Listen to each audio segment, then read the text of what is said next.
Percy and the Christmas Tree. It was the day before Christmas Eve. There was no trains on Christmas Day or Boxing Day, so Thomas and his friends were looking forward to a nice long rest in the sheds.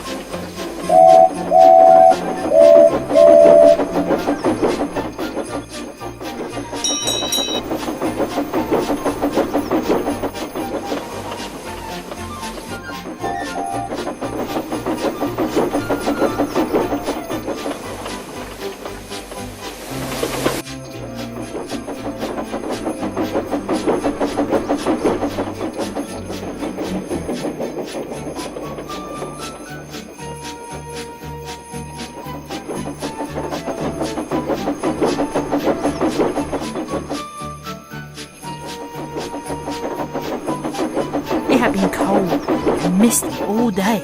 Now, it was beginning to get dark, and Percy, who was standing at the platform at Farquhar, heard a bell ringing. It stopped, and a little later, the station master came and spoke to Percy's driver.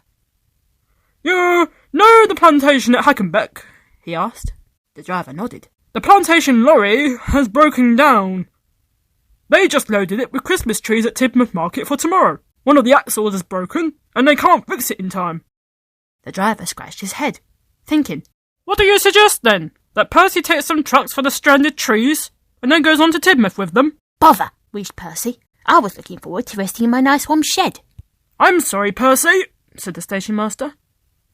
"But think of the children. You might not get a Christmas tree tomorrow if we don't help."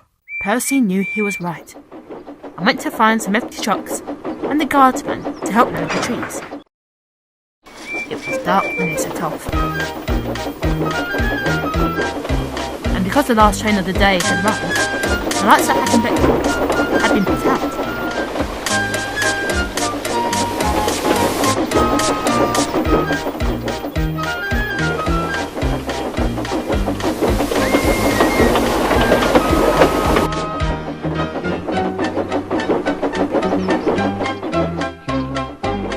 Torches by the line side showed them where the men from the plantation were waiting for them. They had unloaded the trees onto a small handbarrow and pushed them, a dozen at a time, to a place where they could be loaded into Percy's trucks. "Thank goodness you've come," said the foreman. "You saved our bacon, you have, and no mistake." The men loaded the trees as quickly as they could, but it was very cold, and Percy shivered as he waited.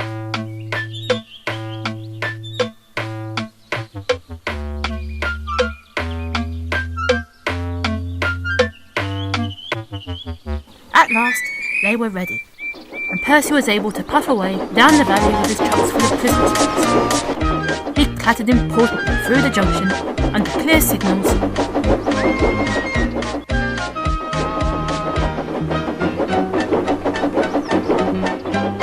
and soon reached the yard at Tidmouth. As the men unloaded the trees, the foreman came to see Percy. He was carrying a splendid Christmas tree under his arms.